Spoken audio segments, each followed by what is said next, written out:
Welcome back to the Venture Mentoring Team's e-learning series. In this video, we'll continue our discussion about the pitch deck by focusing on the startup's revenue model. I'm excited to talk to you about the revenue model. In my 35 years of experience working with companies of all sizes developing strategic plans, I have found the model I'm going to discuss today to work for most startups. The revenue model slide is about how your founder's company makes money. For the revenue model, investors want to believe that the founders know the following: customer persona and demographic. Who is the actual customer? Why do they buy the product? And how many customers are there? The pricing environment. How the business prices its products and responds to competitive challenges. And the income flow. The source, timing, and consistency of revenues. Numbers matter here. Investors want facts and business data, not fluff. The founder's challenge is to summarize a simple view of this complex subject in a single slide. As a mentor, here are some questions you should discuss when reviewing the revenue model slide with your founders. Is it concise? And does it make sense at first glance? Is the revenue model scalable? Does it show how they're going to make money? And does it show all the unit economics? What is the unit cost? The margin? Is the revenue model focused on a single revenue stream?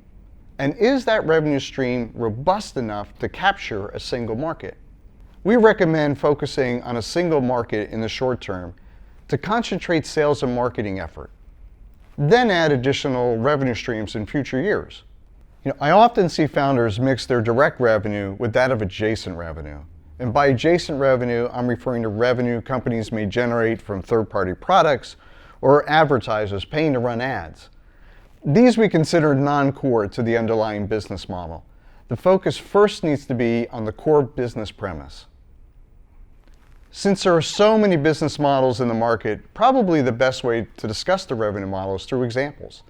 Let's review two examples focusing on pricing, revenue, and distribution.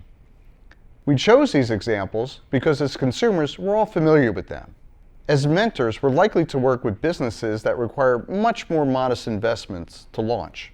The first example is a B2B and a B2C app providing transportation for hire, and the second is a B2C electric vehicle. Let's start with the transportation for hire example. Using technological advances, companies like Uber and Lyft have captured a large market share over the last 10 years. The customer persona and demographics was initially young and urban. This mobile literate market was more willing to take chances on something new, and urban customers without cars were directly in the company's sweet spot. As the unusual became typical, the demographics widened considerably. The pricing environment in the market was evolutionary. Initially lower than embedded taxi companies, pricing was able to increase as customers found convenience, consistency, and cleanliness compared to taxi services. Dynamic pricing, free of regulation, allowed rapid adjustments to capture market opportunities. Specific facts about average trip revenues, customer lifetime value, and expected revenue growth over time were important. In this business, the revenue model was based on individual uses via the app. With cash transfer from credit cards, in this model there were few receivables and very positive cash flow. Pricing, customer persona, and distribution are all well considered. Revenues were statistically recurring with a reasonably predictable flow. A key advantage in its early days was an ability to rapidly evolve and roll out new platforms. This supported a minimum viable product strategy, capturing revenue early in the development of the business model. And these founders were able to clearly articulate the how, what, where, and why their revenue model was viable. Next, let's discuss the electric vehicle. Advancing technology also effectively reopened the market for electric vehicles, such as the Nissan Leaf, Chevy Bolt, Tesla, and numerous others. The customer persona and demographics here were split along two lines. The initial customers market were gas savers and eco-conscious users, skewing male with a wide range age. The second segment were early adopters. They weren't about saving money on gas. They were attracted by speedy and sporty cars that were enviable to others. Both segments initially were male and in their 30s to 40s, and both segments steadily increased their female participation as the unique became typical.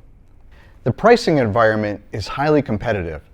The founder should consider issues like competitive pricing against other electric and non-electric vehicles, and providing access to financing for buyers.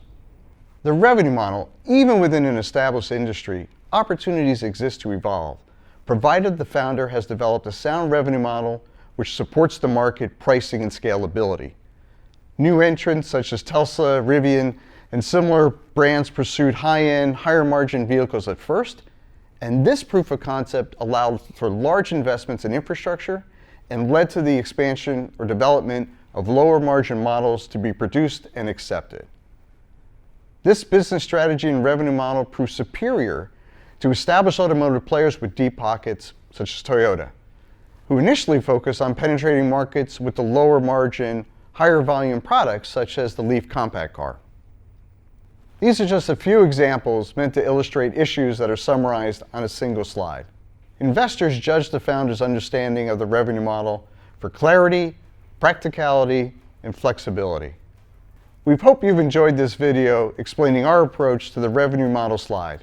Please take the following mastery quiz on the revenue model slide before proceeding to the next video.